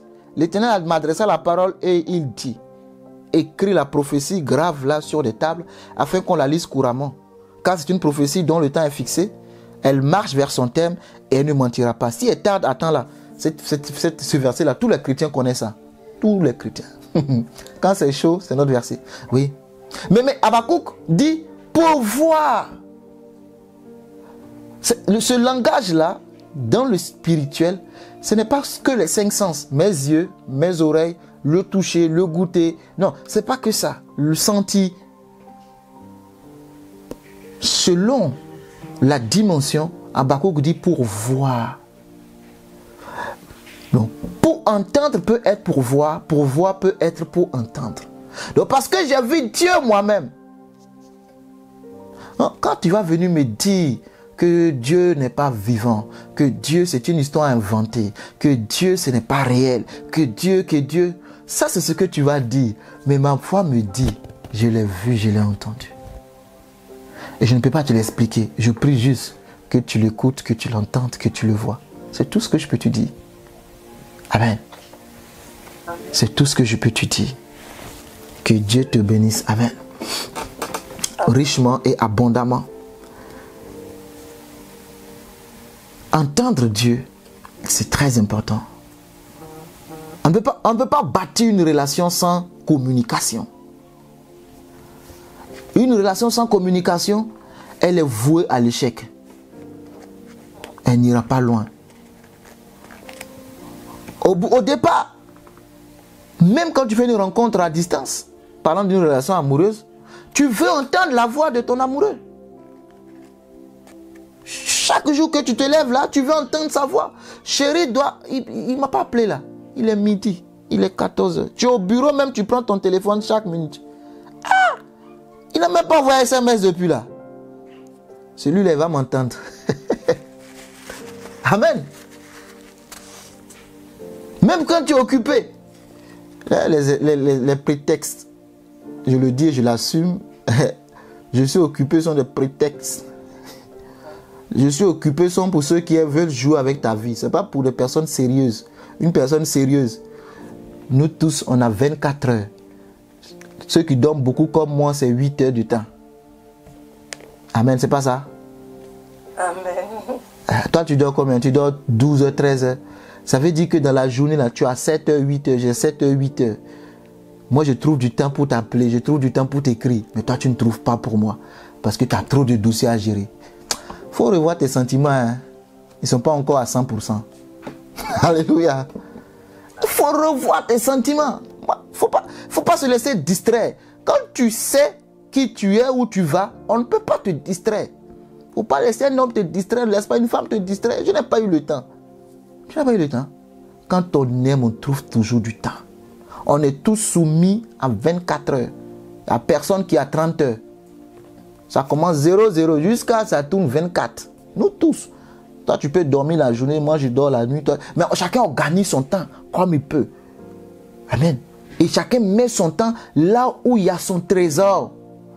Chacun met son cœur là où il y a son trésor. Ton intimité, ta relation. Tu y mettras du temps si vraiment ton cœur est là-bas. Amen. Dans l'intimité, on trouve du temps. Donc avec Dieu, c'est pareil. Il faut trouver du temps. Il faut s'organiser. Quel que soit ton agenda. Et d'ailleurs, Genèse 1, au commencement Dieu. Donc, au commencement de tout, Dieu. Jean 1, au commencement était la parole. La parole était avec Dieu. La parole était Dieu. Donc tu ne peux pas commencer sans lui. Donc normalement même c'est lui qui occupe plus le temps de ta vie. Parce que tu commences ta journée avec lui. Et tu la termines avec lui. C'est pareil. Ton amoureux est à 6000 km. Il est en Asie quelque part là-bas. Ou il est en Amérique. Ou il est en Afrique. Mon ami, le matin là, même si tu ne l'as pas appelé, il y a un message que tu as laissé. C'est faux? Faut me dire si c'est faux. C'est faux. Il y a un message que tu as laissé. Le soir avant de dormir là, il y a un message que tu as laissé. Oui, c'est ça. C'est ça l'intimité. C'est ça la relation. Que Dieu vous bénisse richement et que sa grâce demeure avec vous. Au nom de Jésus. On va poursuivre prochainement. Toujours avec le point 2, avec aussi le début du point 3. Parce que le Jean dit, nous avons entendu, ensuite nous avons vu, et j'aime la suite. Ce que nous avons vu, ensuite ce que nous avons contemplé. Là, l'amoureux n'est plus à distance. Hey, on va commencer à se voir face à face. Amen. On va le contempler. Nous tous, le visage découvert dans 1 Corinthiens, je pense, contemplons. Contemplons, on va le contempler. Waouh! J'entendais cette voix depuis des mois, maintenant. Hein? C'est ce que Job va dire. Longtemps mes oreilles ont entendu parler de toi. Job dira maintenant, mes yeux l'ont vu. Seigneur, je prie que nous puissions te voir tel que tu es, dans tous les domaines de nos vies. Nous voulons t'entendre, nous voulons te voir, nous voulons te contempler, nous voulons te toucher, Seigneur. Seigneur Jésus, nous voulons grandir dans la relation. Une relation doit grandir. Une relation qui grandit, ce n'est pas une relation sans problème, mais c'est une relation qui surmonte les problèmes. Et c'est comme ça qu'elle grandit. Une relation sérieuse, elle grandit. Elle ne rebourse pas chemin au premier problème qui arrive. Problème financier arrive. Non, elle n'abandonne pas à la première difficulté. Elle se dit, ça aussi, ça passera. Cette montagne sera aplanie. Marc 11, Si vous avez la foi, vous direz à cette montagne, déplace-toi. Amen. Tu attrapes les mains de ton homme, tu dis, on va traverser la situation. C'est comme ça, Dieu aussi attrape ta main et te dit, mon fils, fortifie-toi et bon, courage.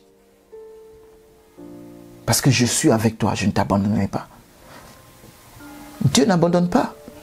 C'est nous les hommes, nous abandonnons, mais Dieu n'abandonne pas. Amen. Dieu reste et demeure avec nous jusqu'à la fin. Il est le même hier, aujourd'hui et éternellement. Amen. Amen. Est-ce que vous avez des questions?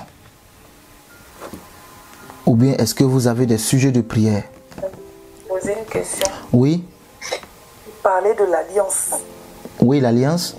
L'alliance. Quand l'alliance est renouvelée, l'ancienne est annulée, c'est ça? Je ne comprends pas trop. Ah, l'alliance. C'est comme le mariage. Ouais, je prends l'exemple du mariage. Selon la société aujourd'hui, hein, on est en France ici. On dit que tu ne peux pas épouser deux femmes. Si tu veux épouser une autre, il faut d'abord que le contrat précédent, l'alliance précédente soit rompu, soit ton épouse n'est plus, ou vous avez divorcé pour que tu te remaries. Sinon, dans les textes, tu ne peux pas te marier à nouveau. La polygamie n'est pas autorisée. Je parle bien dans ce pays-là. Ailleurs, ça peut l'être. Et nous suivons Jésus. Jésus non plus n'autorise pas cela.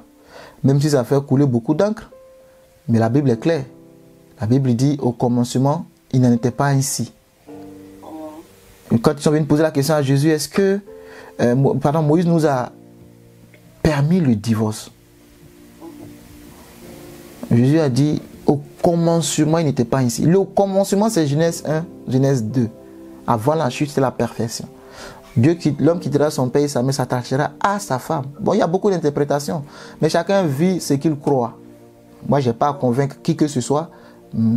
Voilà, chacun vit. Tu peux prendre 5000 femmes. C'est l'exemple qu'on donne de Salomon. Il a pris 300 femmes, 700 concubines. C'est l'exemple qu'on donne de David. Il a eu 10 femmes. C'est l'exemple qu'on donne d'autres personnes. Hein. De Elkana, il avait Pénina, il avait Anne. On a des arguments bibliques. Mais c'est pas la volonté parfaite de Dieu. C'est pas ce que Dieu a voulu au départ. Oui. Dieu veut avec Jésus qu'on revienne au départ, tel que c'était. C'est pour ça que Jésus nous a restaurés, pour que nous puissions reprendre notre position initiale, telle que nous étions au départ. Au départ, Adam était seul avec sa femme. La Bible ne dit pas qu'il y avait Maïmouna à côté. Il n'y avait pas Julie à côté. C'était Adam, Ève, point. Et si Jésus nous a restaurés dans notre jardin, le jardin spirituel, c'est que revenons au départ. Amen. Ce que les hommes ont fait n'est pas ce que Dieu a voulu. Mais dans l'alliance spirituelle, je prends un autre exemple. Ton père a fait une alliance. Moi, j'ai vu de mes propres yeux. Où au milieu de la cour, ils ont fait un gros trou. Ils ont mis canari avec plein de choses. Et quand c'est comme ça, on va citer le nom de tout le monde. Des enfants nés, même des enfants qui ne sont pas nés. Pour dire, je ne sais pas quelle entité, hein, à l'entité derrière, que nous confions notre famille. Souvent les parents, je ne les en veux pas, par ignorance. Hein? Nous confions. Comme dans mon village, il y a une femme, quand elle mettait au monde, ses enfants ne restaient pas. Elle allait faire une consultation, on lui a dit, le prochain enfant qui arrive, il faut lui donner un nom. Un nom bizarre. Le nom qu'ils lui ont donné, c'est un nom bizarre. Mais l'enfant est resté, il n'est pas mort. Parce qu'il y a des divinités derrière qui vont agir. Oui, c'est une alliance qu'elle a tissée. Quand cet enfant va grandir, dans chaque alliance, il y a des clauses, il y a des revendications. Donc cet enfant-là ne sait pas ce qui plane sur sa tête, mais quand il va grandir, peut-être qu'il va vouloir entrer dans le mariage, quand il va avoir ses diplômes, il va constater des réclamations. Pour que ça se soit annulé, il faut obligatoirement une autre alliance. Donc soit que lui-même décide, si les parents ne sont plus, de sortir de cette alliance. Mais comment? En brandissant une autre, en l'occurrence celle de Christ. Amen. On ne peut pas annuler une loi comme ça. on la remplace par une autre. Et Jésus est venu avec une nouvelle alliance. La nouvelle alliance en Jésus. Jean 1, 17. La loi est venue par Moïse. La grâce et la vérité sont venues par Jésus. Donc Jésus est venu avec une nouvelle alliance. Est-ce que l'alliance de Moïse a été accomplie en Jésus? Amen. Il faut une alliance plus forte. Et Jésus a accompli la loi et les prophètes. Donc celui qui croit en Jésus, c'est comme s'il a obéi aux 10 commandements de Moïse. C'est même pas comme si c'est si. C'est exactement ça en fait. Celui qui croit en Jésus, il rentre dans cette alliance-là. Donc l'alliance peut être citée dans beaucoup de domaines, mais l'alliance ne peut pas, une alliance ne peut pas s'arrêter. Et l'alliance est plus forte que la prière. Oui, j'ai des exemples bibliques. Je médite, un jour je vais prêcher là-dessus. J'ai déjà parlé ça une fois, mais je vais revenir. Il y a des exemples bibliques. L'alliance est plus forte que la prière. Si vous ne savez pas dans l'alliance dans laquelle vous êtes, vous allez longtemps prier. Si vous ne découvrez pas, en conséquence, parce que la prière va en fait, c'est parce que tu sais, tu pries juste, sinon tu pries dans le vide. C'est l'alliance. Tu peux ne pas savoir et décoller. Mais l'alliance, les réclamations, ça va toujours te rattraper. Tu as l'impression qu'à un moment de ta vie, tu avances. Mais il y a un point où quand tu arrives là, tu dégringoles en fait. Tu reprends. Tu sais, mais il y a ce niveau là. Qu'est-ce qui se passe? Souvent, il faut aller fouiller. Il faut aller interroger Dieu. Dieu dit, invoque-moi, je te montrerai les choses cachées que tu ne connais pas. Il faut savoir, mais qu'est-ce qui se passe? Pourquoi ça, chaque fois, peut-être qu'il y a une alliance quelque part. Peut-être qu'il y a une réclamation quelque part. Et donc, tu peux même être chrétien. Oui, tu peux même être chrétien, tu as accepté Jésus. En 2 Corinthiens 5, 17, les anciennes choses sont passées, toutes choses sont devenues nouvelles en Christ. Si tu n'es pas en Christ, être chrétien en Christ, né de nouveau. Pas né de la chair et du sang, mais né de l'Esprit de Dieu. C'est lui qui va te révéler. Tu vas briser. J'ai dû aller briser les histoires bizarres de son père. Mais ils étaient un juif, non? Dieu était avec eux, mais les Madianites les maltraitaient chaque année. Il fallait que l'ange vienne. Gédéon voit un héros. Gédéon dit, vous connaissez l'histoire pour ceux qui lisent la Bible. Mais l'ange, Gédéon s'est levé avec courage. Lui qui se disait faible, il a détruit l'autel de son père.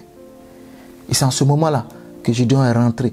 Il est entré dans sa destinée. Il allait rester là en train d'épiler du froment toute sa vie.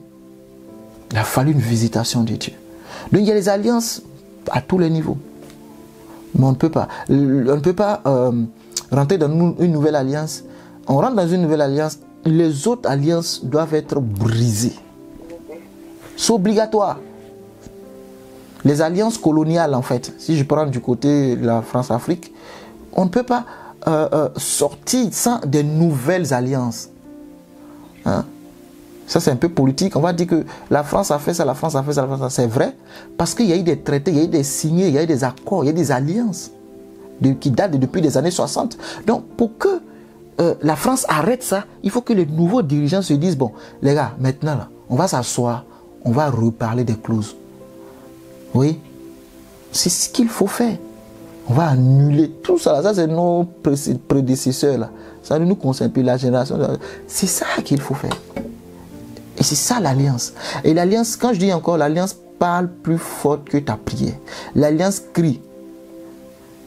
Quand tu es marié, tu mets ta bague là, ton alliance. Tu n'as pas besoin de prier pour que ton mari fasse son droit de conjugal. Si tu dois prier pour qu'il fasse son droit conjugal, qu'il fasse ce que l'homme doit faire, c'est qu'il y a un problème. Parce que l'alliance te couvre en fait. C'est dans l'alliance que quand l'un d'eux n'est plus, on dit tu hérites. Et on dit pour te couvrir, il faut qu'il t'amène à la mairie. Il ne faut pas rester dans le concubinage. Parce que si demain, par malheur, je touche du bois, quelque chose arrive, tu n'es pas couverte. Parce que l'alliance couvre. L'alliance oblige la protection. Job a été protégé par Dieu parce qu'il était dans une alliance. Le démon, Satan ne pouvait pas toucher à la vie de Job sans que Dieu n'autorise. Et je le dis, je l'assume, un enfant de Dieu qui est visité par le diable, Dieu est au courant. Tu peux pas me dire le contraire, ça je le crois fortement. Ce qui arrive dans ta vie, Dieu est au courant. Parce que vous êtes dans une alliance. L'alliance protège. Satan a dit quoi? Laisse-moi aller le toucher. Parce qu'il a essayé. Il dit, vas-y, ne le touche pas à sa vie. Il a frappé ses biens, frappé ses enfants. Quand il était dans la maladie, il a tout perdu, il était en bonne santé. Satan est reparti encore au chapitre 2. Pourquoi il n'a pas touché la santé directement? Il va encore demander chez Dieu. Mais aujourd'hui, le diable ne peut plus se présenter devant Dieu. Ça, c'est fini, ça. Jésus a arrangé la route, c'est fini. Ah oui, c'est fini. Le diable ne peut pas aller se présenter. Le diable, c'est l'accusateur de nos âmes. Il nous accuse tout le temps. C'est ce que la Bible dit. Donc, quand vous êtes dans une alliance, il y a une protection. L'alliance protège. Vous êtes mariés, c'est normal. Il y a certaines choses, c'est normal. La protection de l'époux. Oui, votre époux est là pour vous. C'est normal ça. Ce n'est pas un... Je sais pas moi, bon, c'est pas un cadeau. Je ne sais pas comment vous expliquer ça. Mais ça fait partie. C'est comme le contrat. Vous avez signé un contrat, ça fait partie. J'ai signé mon CDI, ça fait partie. Donc l'alliance, c'est ça. Mais le jour où vous ne voulez plus de monsieur, si vous êtes chrétien, vous ne pouvez pas divorcer comme ça. À moins que vous soyez crépin. Mais un bon chrétien ne divorce pas comme ça. Parce que ce qui autorise le divorce, c'est... Donc la femme est protégée. Toi, tu ne peux pas prendre l'enfant de quelqu'un, tu le mets là, le lendemain, tu dis, je n'ai plus les sentiments pour toi. On divorce. C'est trop facile. Ah non, c'est trop facile. Toi, tu as 60 ans, comme Caleb, tu as 85 ans, tu peux aller encore pour une jeune de 20 ans. Mais elle a plus 20 ans. Donc c'est pour cela que ça te protège. Pourquoi tu ne sortes pas facilement? Mais aujourd'hui, même en France, j'ai vu que il y a des lois qui sont prises pour faciliter les divorces. Avant, il fallait aller devant comment on appelle, un médiateur, si je ne me trompe pas, pour essayer de concilier les deux parties pour arranger. C'est quand vraiment il n'y a pas de truc. Mais aujourd'hui, tout ça, on dit, prends un monsieur, un avocat, un juge, puis on vient, on dit c'est fini. L'amour fast-food. Oui, parce que ça vous protège. C'est mieux d'être dans des alliances. Et Dieu est l'auteur des alliances. C'est lui. Genèse 6, la première alliance qu'il fait, c'est avec Noé. Après, quand il prend Abraham, il a fait des alliances avec Abraham. Abraham, même moi, lui dit, mais Seigneur, mais je vais mourir, je n'ai personne. Genèse 15.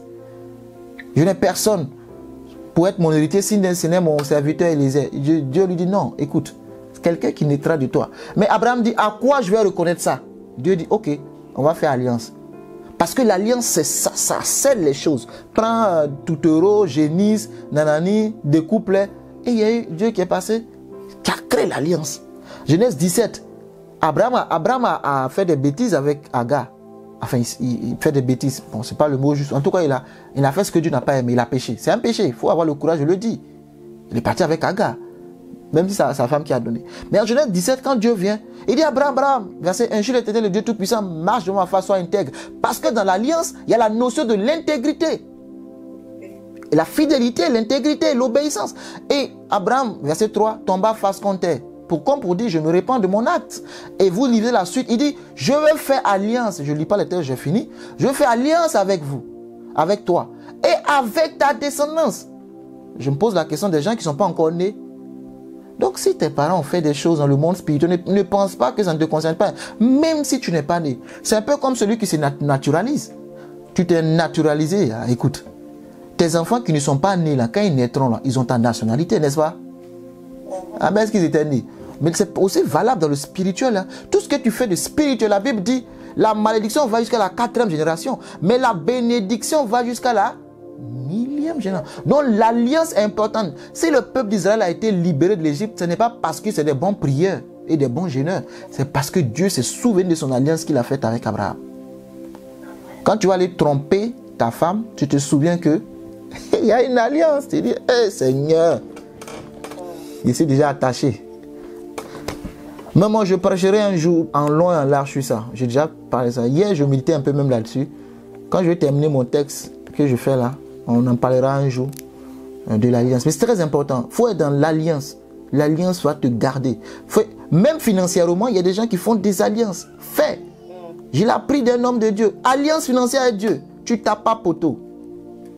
Même quand c'est chaud, Dieu va se souvenir de toi. Parce que Dieu aime l'alliance. Tu dis, Seigneur, voilà mon alliance avec toi. Tu fais l'alliance et tu honores l'alliance. Attention. L'alliance est comme un vœu. Hein. Fais attention. Celui qui n'honore pas le vœu dans Ecclésiaste, c'est dangereux. Faut pas faire si tu ne peux pas. Marche avec Dieu. Faut te voir comme dans... Aime Dieu. C'est une alliance. Je suis marié avec lui. On est ensemble. Il ne peut pas me trahir. Il n'y a pas de trahison en Chine. Amen. Amen. Une autre question? Ou un sujet de prière? Merci Seigneur. S'il n'y a pas de questions, on va s'arrêter là. Amen. Que Dieu vous bénisse